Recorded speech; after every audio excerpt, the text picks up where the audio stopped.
சற்று முன் கிடைக்கப்பெற்ற மிக மிக முக்கியமான செய்தி ஒன்று வெளியாகி உள்ளது.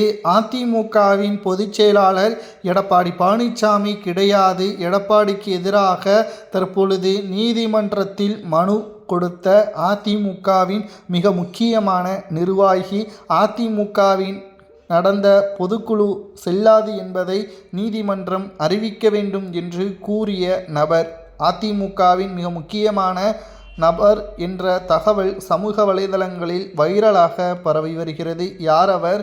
எதற்காக தற்பொழுது நீதிமன்றத்தில் வழக்கு தொடர்ந்தது சரியா தவறா என்பதையும் இந்த வீடியோவில் முழுமையாக தெளிவாக நாம் பார்க்க போகிறோம்.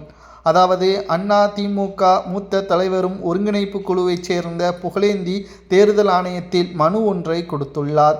செய்தியாளர்களது சந்திப்பின் பொழுது சென்னையில் கடந்த டிசம்பர் 10ஆம் தேதி நடைபெற்ற எடப்பாடி பழனிசாமி தலைமையில் நடைபெற்ற பொதுக்குழு சட்டத்திற்கு புறம்பானது என்றும் தீர்மானங்கள் ஏற்றுக்கொள்ளக்கூடாது என்றும் இரட்டை இலை சின்னம் வழங்கியது தவறு என தொடர்ந்த வழக்கு நீதிமன்றத்தில் விசாரணையில் இருக்கக்கூடிய நிலையில் அதிமுகவின் பொதுக்குழு எப்படி நடைபெற்றது, அது நிச்சயமாக ஏற்றுக்கொள்ளக்கூடாது என்று சென்னை உயர்நீதிமன்ற அமர்வு அதிமுக வழக்கு சம்பந்தமாக நிலுவையில் உள்ள மனுக்கள் விசாரிக்க தேர்தல் ஆணையத்திற்கு உரிமை உள்ளது என்று உத்தரவு பிறப்பித்த நிலையில் விசாரணையும் தேர்தல் ஆணையத்தில் நடந்து வருகிறது.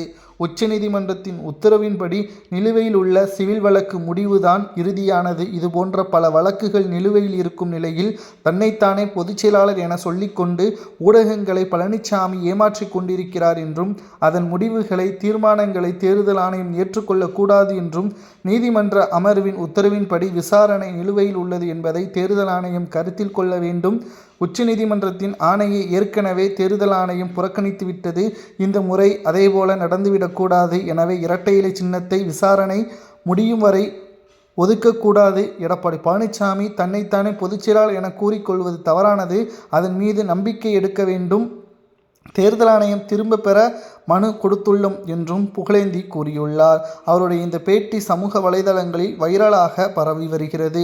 அது மட்டுமல்ல, அதிமுகவின் பொதுக்குழு செல்லாது, எடப்பாடி பழனிசாமி பொதுச் செயலாளர் கிடையாது, தேர்தலில் இரட்டை இலை சின்னத்தை அதிமுகவிற்கு ஒதுக்கக்கூடாது என்று புகழேந்தி அவர்கள் கூறுவது சரியா தவறா என்பதை அதிமுகவின் உண்மையான தொண்டர்கள் கமெண்ட் வாயிலாக கூறுங்கள். ஏனென்றால் சட்டசபை தேர்தல் நடைபெறுவதற்கு இன்னும் 6 மாதங்கள் தான் இருக்கிறது. திமுக 2வது முறை வெற்றியடைய வேண்டும் என்று ஒரு பக்கம் போராடி கொண்டிருக்கக்கூடிய நிலையில் அதிமுக ஒருங்கிணையாமல் வெற்றியடைய முடியாது என்று ஒரு பக்கம் தெரிவித்து வருகிறது.